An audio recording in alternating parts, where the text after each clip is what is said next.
Hey guys, it's Heather, and I thought it would be fun today to give you a little glimpse of my side yard garden. It's not finished. It's not going to be finished for a while, but it's a project that I started earlier in the year. I started drawing the lines of it, working out the shape that I wanted with an extension cord, and then coming in with some landscape paint and drawing that in. And then my husband's buddies came in and dug out the grass for me because my hands have kind of had it. I've got a little bit of arthritis in my hands, and so working long hours of work and ripping things out can be kind of tough sometimes. But I wanted to show you what this looks like. You're going to see a lot of bare soil. It's actually mushroom compost. So I came in and I dumped in 2 to 3 inches of mushroom compost on the surface of the soil. I didn't work it in because I'm a no-dig gardener. So I'm going to let the worms and all the other creatures pull all of those good bits down into the soil. My soil is really heavy. I've got a heavy clay alkaline soil. So I really wanted to address the soil first, and then I did jump the gun a little bit and drop in some plants that I found at a couple different nurseries and Home Depot actually, things that I'd been eyeing for a while. So I keep a running list of potential candidates for my side yard garden, and my goal of my side yard garden was I really wanted a fall garden. So I want a lot of fall interest. It's such a great space. We live relatively close to our neighbors. It's not as tight as you might find like in a Chicago city lot, of course, but it's tight enough, so I want my side yard garden to be beautiful for our neighbors as well as us. We have wonderful neighbors. So, and as from what I can tell so far, my neighbors are really happy. They're looking forward to how this is evolving. And what's really cool about building a garden in your front yard, we get a lot of foot traffic on the sidewalk. We have a bus stop for the elementary school right in front of our house. So I have a lot of parents who are, want to talk to me about what's happening here. They love seeing how the space is evolving. It's been a really great conversations piece, and I've met a lot of new people because of this side yard, front yard garden that I'm putting in. So I thought it would be fun to show you what's in there, why I chose it, and kind of give you an idea of what's to come. I'll be drawing in the rest of the bits and pieces over the winter time, but for right now it's just the bone structure of the garden that's going to give it shape in the winter months. So that's what I'm getting in right now, what I've gotten mostly in. And yeah, let's just get to it. All right, so this is basically the street view. This is the driveway apron, the sidewalk, of course. And this is what I've dug out. This is my side yard, and I've spent a lot of time really thinking about the shape of it, and I used an extension cord, just basic stuff I had laying around the house, used an extension cord and kept repositioning it until I got the curvature that I wanted. So you see a lot of bare soil here, and a few plants popped in, but it comes all the way back to an area of the garden. Now this bed, starting about right here, this stuff here was already established. So, and I'll be moving a few of those things, but I just wanted to kind of give you an overview of what the space looks like to the street. Okay, so now let me take you back to the beginning, the entry to the side yard garden, and we'll start with those plants. So first off, and right at the entrance to the side yard garden is this plant here. This is Heptacodium myconioides. I hope I said that right. I don't know, it's a hard one, but 7 Suns flower. So this is a variety from First Editions. This is called Tiantian. And I chose it because it's got multi-season interest, like I mentioned before. So it's just coming into flower, and there is a slight fragrance to them. And then these flowers turn a reddish color in the fall. The foliage turns yellow, and then for the winter interest, and maybe you can see a little bit of it right now, the bark starts to peel. So you'll get this really interesting bark for the winter. So I think this one is about 8 to 12 feet tall, about 5 to 7 feet wide, and hardy in zones 5 to 9. And I believe the heat zone for this one is zone 9. So, and this is empty. I was gonna transplant my prairie dropseed here, but it's a warm season grass. So I'm going to wait till the spring to divide up the clumps of those and fill in around here, because I want this to feel very airy, and I love prairie dropseed for that purpose. And I think it'll be a really nice, interesting effect next to the fall color of the 7 Suns flower. Oh look, and the bees, the bumbles have already found it.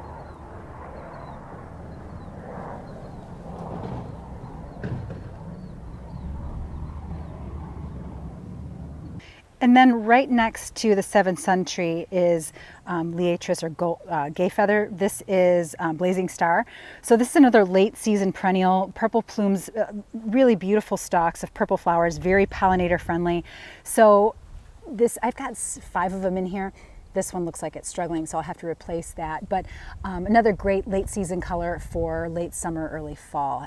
And then these 3 guys right here in front of the Liatris is a double scoop raspberry echinacea. So I don't typically like double echinacea or coneflower, but these, I was on a tour at the Gardens at Ball in West Chicago last month, and these just caught my eye. There's another variety that I love too. It was a double scoop strawberry, but these 3 are raspberry, and I've got a flower coming on right here. But they don't look like much right now, but I think the way they're positioned, the raspberry colored double coneflower in front of the Liatris blazing star should be really beautiful. And then I've got a lot of empty space in here.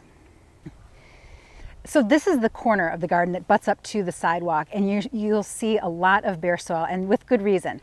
These plants in this little, I think, what are there, 5 plants here? 4 plants.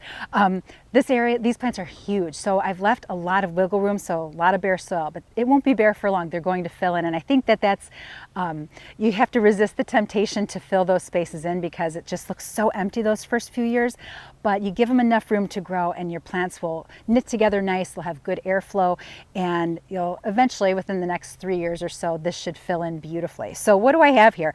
I have 3 Centara blue lilacs. They're supposed to be the most fragrant lilacs. They bloom on old wood. Then directly in front of it is a quick fire hydrangea.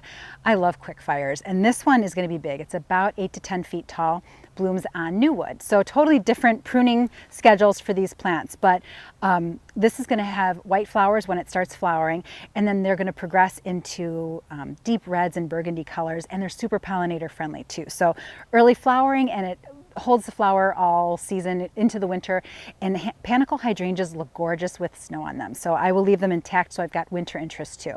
And then these should have really nice multi-stems. If everything works out the way I'm imagining in my brain, I'll have gorgeous small multi-stem trees back here with spring interest. And I think, I'll have to double check this, but I think the fall color on the Centara lilac is yellow, but I'll have to check. All the links to these plants will be in the description below as well, so you'll be able to find more information about these things down there. Then I'd say positioned about 4 feet away from one of the Centara lilacs is a double take eternal white quince. This is a proven winner's introduction, and it's going to have a lot of spring interest, spring flowers, late spring, early summer, these gorgeous white double flowers. So I thought it'd be a nice pairing to go with the spring blooms of the Centara blue lilac. This is about 2 to 4 feet tall, and I think 3 to 5 feet wide. So, and I had a little rabbit damage on this earlier, so it should be a lot bigger. I had to cage it and kind of nurse it along because the rabbits did a number on it. I think this is a really nice pairing, the lilac with the double take eternal white quince. I think it's going to look really, really pretty. So, and then looking on, so here's the double take eternal white quince and the lilacs and the quick fire hydrangea. And then there's this little area here, and I think I want to create a walkthrough so that my neighbors, I'm not going to completely wall them off.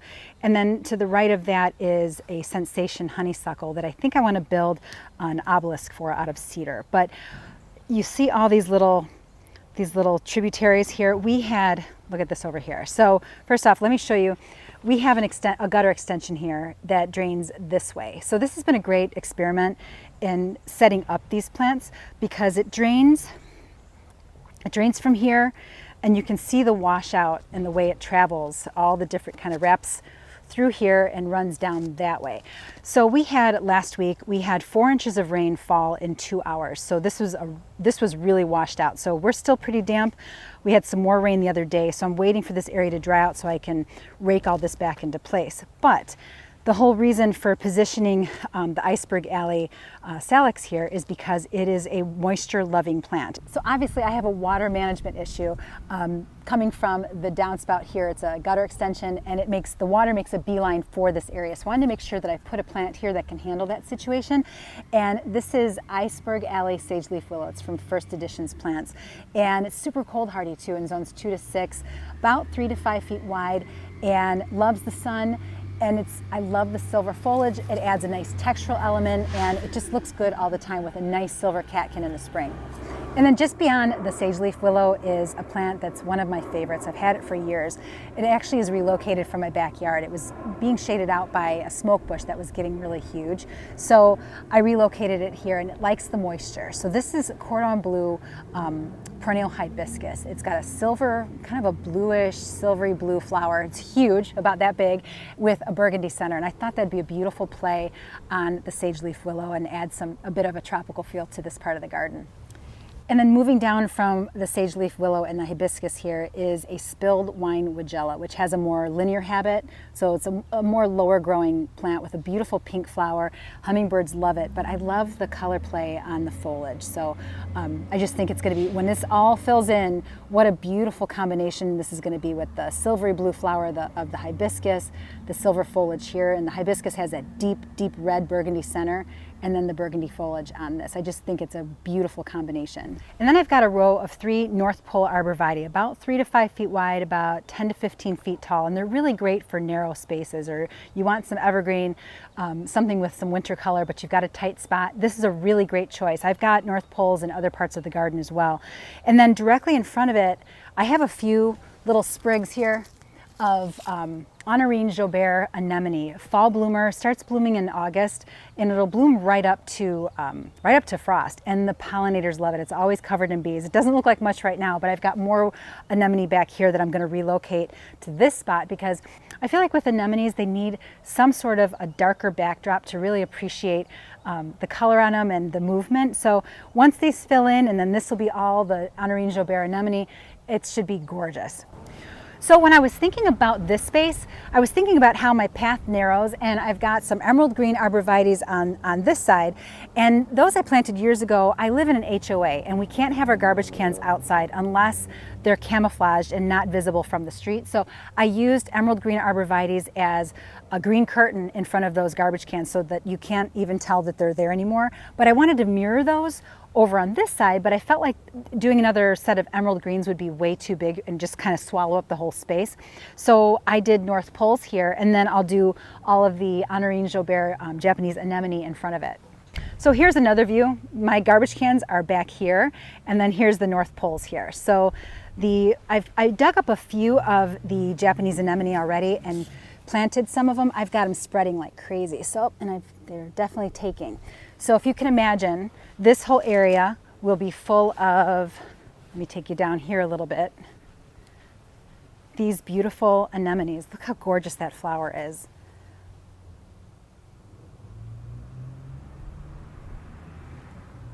So then just beyond this last North Pole arb here is Kusa dogwood, and I've moved this poor thing several times and I don't have the part to move it again, but I'm not completely satisfied with its location. So I'm going to think about it a little more and possibly move it in the spring. So moving along, I've got a pennisetum here. I think this one is Puppy Love or Puppy Tails. I'll have to look that up.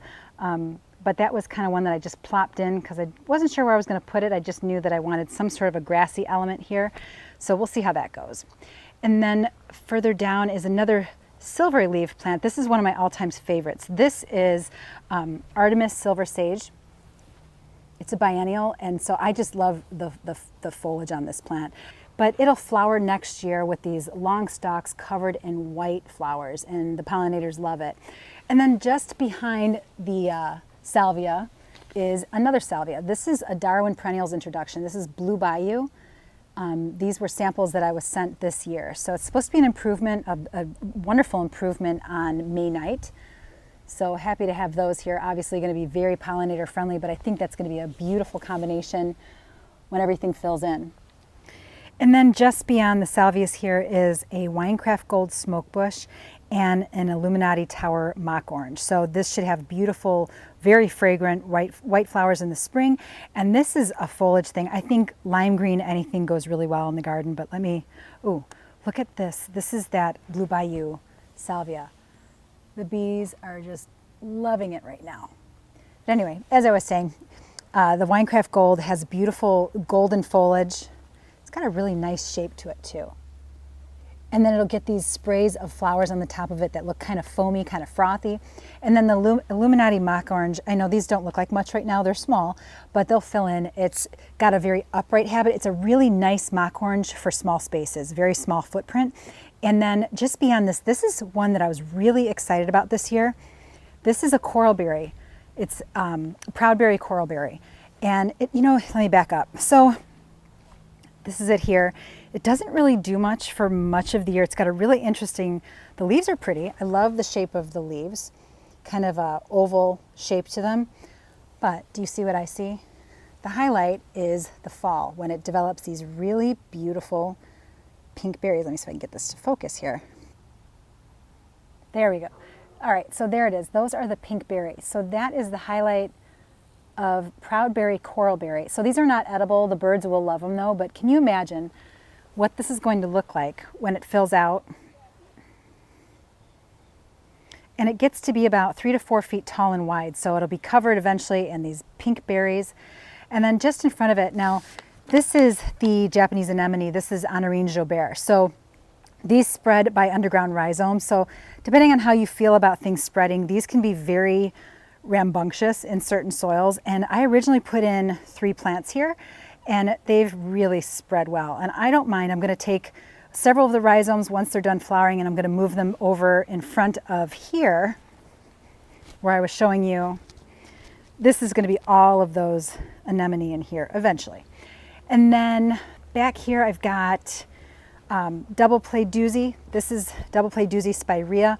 I saw this on a Proven Winners creators retreat that we were on this past summer, and they had a whole hedge of this stuff. And beautiful color, fall color on the leaves, and actually as the leaves come out on this, there it is. Look at the new growth. It's got this gorgeous red growth. Really pretty flower. Oh, this guy's got a caterpillar on it, but you can leave the seed heads in place or you can cut them back and they'll reflower. So I need to figure out what that is. But anyway, so that's for the front of this border going through here. Let me get this focused here for you. So that's the front of this border, is the double play doozy. And then in front of the anemone is a heuchera called silver gumdrop. And I had 3 here originally. I added a few more back here to frame out this waterfall, I also think it's called Viridis, if that's correct. I'll have to look that one up. But this is another weeping Japanese lace leaf maple. But really a pretty tree. And then I've got a hydrangea serrata here. Can't remember the variety of that. This is a lilac time climbing rose, and I have had such an issue with rabbits. That's why this is caged, because it literally gnawed it to the ground. But it's recovered. It's happy. I'm going to have to train it against this fence. But for right now, at least it's protected from the rabbits. So I don't know if you do this, but I definitely pick favorites for the year at least. And this Kindred Spirit Oak is my most favorite plant this year. I looked so long for this and knew that I wanted it. I wanted an oak tree for a small space. And this has a very columnar habit. So it's only, at maturity, it's only about 6 feet in diameter and about 20 to 30 feet tall. So very narrow footprint, and it's exactly what I wanted for this space, because oak trees can get big. I mean, they take a long time to get big, but they get massive. Oaks are crucial to supporting our pollinator population. They host the greatest number of pollinators in the larval stage. So I reached out to Dr. Doug Tallamy. He spearheaded the whole homegrown national park movement and has written a number of books. He's an entomologist, and I wanted to know just how effective a hybrid oak like this is a cross between an English and a swamp oak. I wanted to know how effective this was at supporting pollinators in my garden. And he said I was only supporting about 50% of pollinators compared to like a dwarf oak. This is a hybrid species, so I'm not going to have the full impact. And I was a little disappointed, but that's okay. I'm still hitting about 50% of that population, which makes me happy even still. But if you're looking for oak tree with a narrower footprint, it's not going to be as narrow as this, go for one of the dwarf oaks, and I'll link to those below. So I still love this tree. It's going to have a coppery color in the fall, and it's got the cutest little acorn here. There's several acorns forming on this. So I love this plant. It's got an awesome leaf on it, and I just love everything. I love everything about it. So I'm thrilled that I was able to find this plant. I found it at Sunrise Greenhouse out in Grant Park, Illinois. They have a wonderful selection of plants. So I am tickled that this is in my garden. Yeah, I just love this tree. My pathway here is an ongoing project because it takes money. So I've been dropping in pieces of flagstone as I can swing it. But this is the original piece here. This has been in here for years. It's a massive piece of flag. And then this summer I've got 1, 2, 3, 4 pieces in here, and I'm just laying them on the grass because I'm going to, all the grass under here is going to die. You can see it's dying back. I'm just going to dig out around this. I'll have a perfect shape in here and then just drop the flag in. So I'm not going to be worried about leveling it or anything. It's going to work itself out. So that's my pathway, and I'm going to carry that back. This is going to go all the way. A piece will come all the way through here, random pieces, and then I'll do a series of pieces in here right to the driveway. And then this area directly across from the oak has been here for a couple years. This is wildberry heuchera. This is a salvia, and I can't remember the name of it offhand. I've got some barberry in here. This is mini saffron. And then there's also some lime green nicotiana in here. My favorite rose back here is a David Austin. This is a Munstead wood rose. Isn't it pretty? So fragrant. And it's not available any longer, which is a bummer because I wanted to add another one to the garden. But look at this gorgeous dahlia. I believe that one's Cornell bronze. And then in front of that, I've got some rockin' purple salvia, seducer hosta, and then back here is, I did a video on this a couple weeks ago. This is ivory halo, smooth hydrangea. This is one of our natives, very pollinator friendly. You can see the flower. These are the sterile flowers, and then it's got these lacy flowers here that are they're past their prime, but this should be absolutely gorgeous. But that's that little corner garden, and I've got some iris in here. This is wench iris, but I need to clean all this up. This stuff is, the nicotiana is just flopping on everything. But that's that little corner garden. And then just beyond that is some stuff that I have yet to plant. Look at that cabbage. Isn't that massive? Some things to plant. This is a Tamukiyama Japanese maple. Isn't that beautiful? But eventually this is going to be stunning, and I'm so excited to share the process with you guys. So that's my side yard garden so far. And I think the greatest challenge this winter as I'm thinking about this space is being really selective about plants, because I love so many different types of plants, and I want to avoid putting one of everything in there because it's so tempting to do and it just ends up looking like a mess. So I'll be putting pencil to paper and really figuring out numbers and what I want to plug into all these different spaces. So if you're interested in seeing it evolve and how everything comes together, please stay tuned and I'll be sure to update you in the future. Thanks for watching, guys.